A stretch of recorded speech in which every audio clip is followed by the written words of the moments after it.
Саламатсыздар ма балалар? Бүгінгі сабағыма қош келдіңіздер.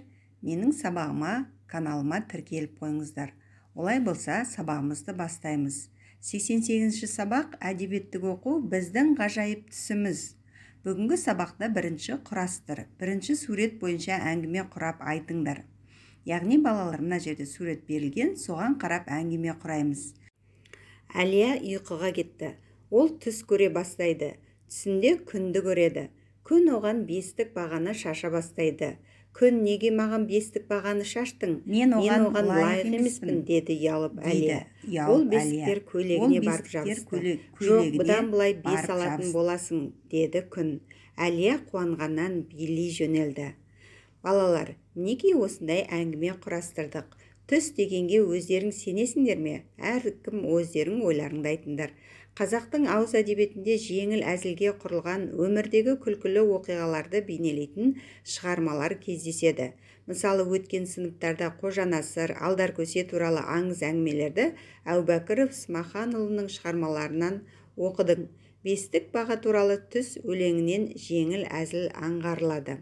Оқы. Екінші, өлеңді мәнерлеп келтіріп рөлге бөліп оқыңдар. Бестік баға туралы түс. Ұйықтап жатып түсімде айға ұшып барыппын. Алыстағы жұлдыздың ұстап бірін алыппын.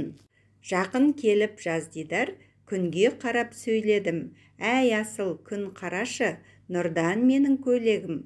Күн сөйледі сол кезде. Көйлек саған не керек, қызым болшы сен менің. Әкетейін жетелеп. Беріңіз онда, дедім мен. Бестік деген бағаны.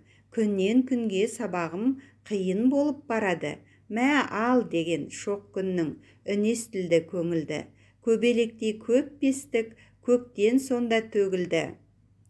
Қол жеткізген арманға біріне ұқсап батырдың, бестіктерді құшақтап құлдилап келе жатырмын.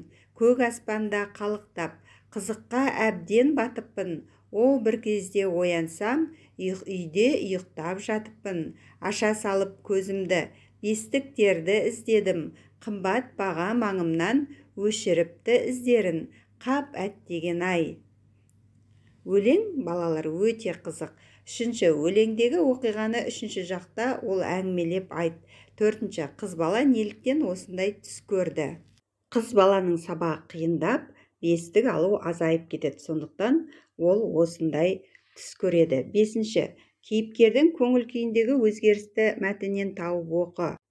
Көк аспанда қалықтап, қызыққа әбден батыппын. О, бір кезде оянсам, үйде ұйықтап жатыппын. Аша салып көзімді, бестіктерді іздедім. Қымбат баға маңымнан өшіріпті іздерін. Қап әттеген ай. Яғни бұнда қуану және өкіну көңіл күйі көрініп тұр. Алтыншы, мұғалімнің көмегімен лайық сөзді тауып айт. Оның несі су сепкендей басылды? Оның көңілі су сепкендей басылды. Салыстыр. Жетінші, сурет бойынша құраған әңгімелеріңді мәтінмен салыстыр. Әңгімеле. Сегізінші, өзің қиял ғажайып түс көрдің бе? Айтып бер. Қорытындыла. Тоғызыншы, Абай атаның өзіңе сен, өзіңді алып шығар, еңбегің мен ақылың екі жақтап деген сөзін негізге алып кейіпкерге не айтар едің? Яғни, тек қана өзіңе сен және ақылыңмен еңбегіңе сеніп әрекет ет дейді. Өзіңнің ақылыңмен еңбегіңмен әрекет етсең, жеңістерге жетесің, дейді Абай атамыз. Төмендегі сөздер қандай сезімді білдіреді? Үй жұмысы мағынасына қарай сәйкестендіріп жаз. Яғни, мына жерде қап әттеген ай, шіркін ай, ту, бәрекелді, па шіркін деген сөздер берілген. Осыған қарай мынау реніш, қуаныш, өкініш деген смайликтер берілген. Осыны сәйкестендіреміз. Олай болса, ренішке ту деген сөз, қуанышқа бәрекелді, па шіркін деген сөз жатса, өкінішке қап әттеген ай, шіркін ай деген сөздер жатады. Балалар, сабағымыз аяқталды. Тіркелмегендеріңіз болса, каналыма тіркеліп қойыңыздар. Түсінбеген жерлеріңізді комментарийға жаза кетіңіздер. Сау болыңыздар.